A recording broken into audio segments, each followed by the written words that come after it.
All right, we're going to get to the big number today, and it is 25%. Did you hear the buzz about Buzzfeed? That's how far shares for Buzzfeed fell after the entertainment company announced the release of around 15% of their staff and the gutting of their news division. In a memo to staff, Chief Executive Jonah Peretti stated, "We face more challenges than I can count in the past few years: a pandemic, a fading SPAC market that yielded less capital, a tech recession, a tough economy, a declining stock market, a decelerating digital advertising market, and ongoing audience to platform shifts." CJ, I mean, he might as well have thrown climate change in there. We got a whole mess of excuses from the memo. Here's the deal. Are they just trying to deflect them from possible bigger issues within the company? First of all, Vaz, was that a whoosh? What was that noise? Whoosh. Oh boy, it's going to be a morning here. Oh boy, giddy up. Yeah.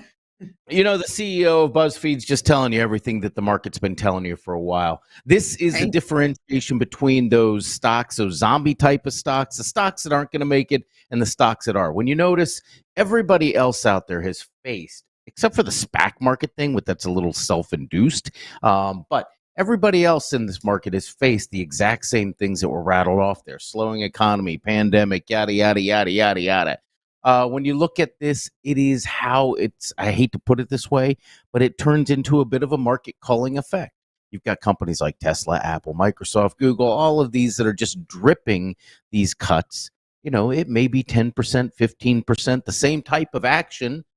It's just they're much more longer in their lifespan, their corporate lifespan. This is just one of those things. I mean, anybody who starts a business is likely to see these type of challenges, and it depends on how far in the business cycle you are as to how you're going to get through it. Unfortunately, BuzzFeed's not far enough through it. Plus, my God, they're in the media business. Everybody and their mother is in the media business over the last couple of years. Excuses. It is excuse. Like I said, they might as well throw climate change. And I don't know. Dog ate my homework. There was that woman on Oprah who got bit by a spider and it ruined her life forever. I mean, come on, guys. There's an excuse for everything. Let's learn from this, but let's also trade it. We're going to see more and more layoffs in the tech sector, CJ. It's just happening. Garrett called this a year ago. How are we trading it? Well, with BuzzFeed, the stock's for 60 some cents or so, you don't trade it. It's one of the zombie stocks. You let it go. I am looking, if you look in the media sector, I think you're going to see another one of these weird situations where we spread everybody out, as I've been putting for the last 6 months. The water has gotten thin and wide. The river is thin and wide. I'm looking for a consolidation that's going to happen at some point. But companies like Dish that are old school and have never changed anything, get them out of here. Dish is going to the same place that BuzzFeed is going right now. Companies like Paramount, Warner Brothers, Discovery, all of these, I think you're going to see a little bit of consolidation. We're going to go back to having, I think, DirecTV being a thing again. Get everybody under one umbrella.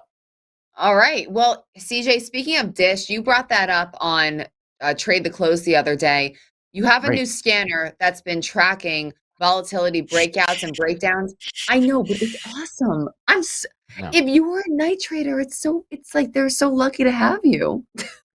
Well, I'm using it with everybody. Everybody's getting a little piece of this action. Yeah, Dish was on there. But dang. Yeah. All I could say is all three stocks that CJ gave us this week made us money. Okay, CJ, I'll keep it under wraps. So you gotta go to Night Trader for that. Andrew, Joe, Nazi, G.I. Joe. You see a trend in tech. Where is it? Oh, is that a Get your mic on. Muted. Andrew, you're muted. Hold Such on. a good bit, too. Such a good bit. There you go. You did a great job. See, that was your cedar. There's your cedar smell. You were feeling it through the muted mic that I have. Andrew, he's like Bob Newhart and the other guy. We need a segment every week. Andrew built something. Yes. Show and tell. That was a repair. What happened? So, The you know, squirrels got sometimes to you it? repair trades, sometimes you repair birdhouses that fell and cracked. Yeah, you repair poor highs, poor lows. You repair the tape. You repair some birdhouses. Andrew, listen, we're talking tech right now. You have a keen eye of where things are going. Tech up, down, sideways. What do you see, Andrew? Well, one is like, I think big tech, and Mark and I had discussed this a little bit. Like the big tech, it's hard for like the Apples, the Microsoft, the Googles, all of them. You guys are just saying, you know, they're cutting staff, margins are declining. It kind of the top end feels there. The other part that looks more interesting is actually the semiconductors, because they already got kind of smashed a little bit from their highs. And also vol is really low. So if you look at like long-term vol, and let's say SMH, which looks kind of interesting, something, you know, it's either going to kind of break out or fall apart. Vol's kind of low there. So I think a lot of the chips that demand, remember there was that whole chip shortage last year. I think that cycles back a little bit because that demand really, I don't think is going away. And the valuation save, I would say Nvidia, which is kind of, you know, out of category. Most of the valuations in a lot of the chip stocks are like kind of reasonable. Like, you know, AMD, not crazy. Taiwan Semiconductor, not crazy. Intel obviously is, you know, is kind of sitting there when they cut their dividend. But I think chips overall, I feel like kind of that's where it's at if you're looking for a little looking for a little ramp up, basically. A ramp up in the chip stocks.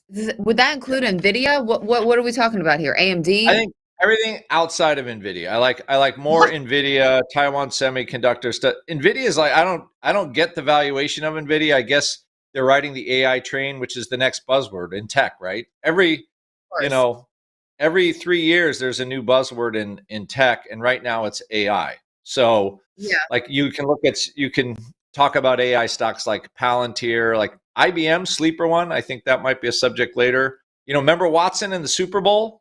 You remember those Super Bowl ads? You know, and Watson is like, okay, well, I mean, IBM has AI and they pay a 5% dividend a year.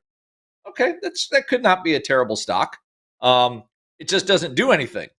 It just kind of sits there and you get a dividend. But AI is the buzzword. Nvidia has been kind of feasting on that. And like, but how much do you pay 120 times earnings for a chip stock? It's kind of feeling a little pricey to me. It is. But I think the other ones will do a little better. The other ones. Everything but Nvidia. Everything but Nvidia.